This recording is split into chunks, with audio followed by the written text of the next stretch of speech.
नमस्ते रुद्रमन्यवौतोतैखवे नमः बाहुभ्यामुत ते नमः जाते रुद्रशिवा तनूरघोरा पापकाशिनी तया नस्तन्वा सन्तमया गिरिसन्ताभिचाकसेः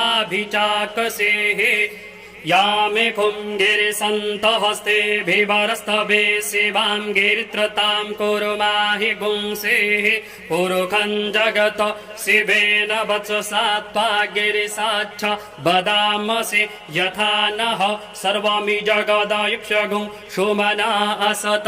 अध्यवोचदधिवक्ता प्रथमो देव्यो भीकिक अहिंस सर्वाञ्जं वयन्त सर्वास्व यातु धान्यो धराचेः पराशुभ असौ यस्ताम्रो अरुण उत बभ्रुः सुमङ्गलः जय चैन गुं रुद्रा अभितो दिक्षु श्री